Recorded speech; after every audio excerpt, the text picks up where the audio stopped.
First of all, let's just put a quick shout out, if we could, for www.healthwithpaul.com. That's www.healthwithpaul.com. History is being made, folks. Thanks to a new study, there is a strong evidence to suggest that collagen is one of the best supplements in the world to help reduce the appearance of skin aging. Researchers have found the supplement have helped improve the skin elasticity and hydration of over 1,100 people. And that's why I've been using it. Other products do not seem to contain that same level of 5 critically important types of collagen. And look, it will create you a younger looking skin. And this is not human collagen. I would never endorse that. No, this is plant, egg, and fish collagen. It combines the right types and the right amounts of the collagen that your skin needs to help rejuvenate its elasticity. So unlock your secret to healthy aging with this amazing powder. It's ageless. No. It's tasteless. It's odorless. You'll become ageless. Go right now to www.healthwithpaul.com. That's www.healthwithpaul.com.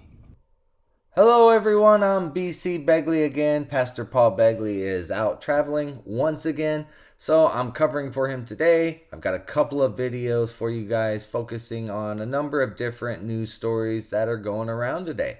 So let's get right into it. Ukraine attacks Russia's hold on southern city of Kherson. Ukrainian forces attacked Russia's hold on the southern city of Kherson on Thursday, while fighting intensified in the country's east. The battles came amid reports that Moscow-appointed authorities have abandoned the city, joining tens of thousands of residents who fled to other Russian-held areas. Ukrainian forces were surrounding Kherson from the west and attacking Russia's foothold on the west bank of the Dnieper River, which divides the region and the country. As the battles unfolded, Russian President Vladimir Putin said that Moscow has no intention to use nuclear weapons in Ukraine, despite issuing repeated warnings in the past that he was prepared to use all available means to defend Russia, including its nuclear arsenal. Quote, "We see no need for that," Putin said at a conference of international foreign policy experts outside of Moscow. Quote, "There is no point in that, neither politically nor militarily." The Russian leader, who has insisted for weeks before the invasion that he did not intend to attack Ukraine, also sought to cast the conflict as part of efforts by the West to secure global domination. He accused the United States and its allies of trying to dictate their terms to other nations in a, quote, "dangerous and bloody domination game." 7-year-old boy killed by stray bullet in his Chicago home. A 7-year-old boy was getting ready for bed when he was fatally shot in his own home in Chicago on Wednesday night, according to authorities. The boy was in his own bathroom washing his hands at about 8:22 p.m. local time when a bullet went through the window and hit him in the abdomen, Chicago Police Detective Chief Ron Pontecore told reporters. He was then hospitalized in critical condition and then later died from his injuries, according to Chicago police. It's believed no one in the boy's home was even the intended target, Pontecore said. North Korea fires 2 short-range ballistic missiles, South Korea says.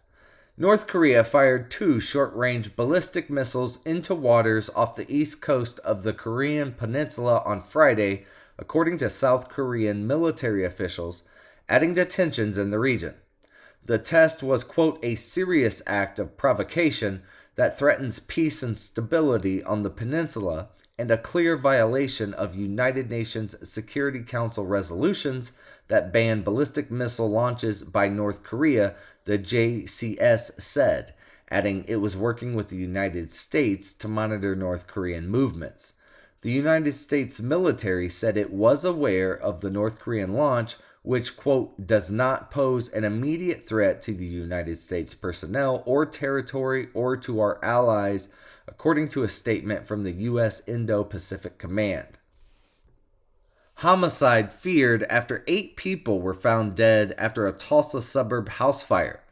8 people were found dead in a burning Tulsa area house in what was being investigated as multiple homicides, police said. The fire was reported about 4 p.m. on Thursday in a quiet residential area of Broken Arrow, Oklahoma, which is about 13 miles southeast of Tulsa. Broken Arrow police said that although the fire and the deaths were being investigated as homicides, they did not believe an immediate threat to the public existed. Police spokesman Ethan Hutchins said the scene was complex with, quote, a lot of moving parts, so no other information was being released immediately. Witnesses told police that a family of 8 had lived in the house, 2 adults and 6 children, but the bodies have not been positively identified, Hutchins said. Ugandan government under fire as Ebola outbreak spreads in Kampala. The Ugandan government is under pressure to bring an escalating Ebola outbreak under control after the health minister announced that 6 school children in the capital city of Kampala have tested positive for the virus. At least 15 people in Kampala are now confirmed to have been infected with Ebola, according to the statement by Health Minister Jane Ruth Asing on Wednesday, just days after the government insisted there were no infections in the capital. Asing said that the children were likely infected by a man who traveled from one Ebola-hit district to Kampala and then died there.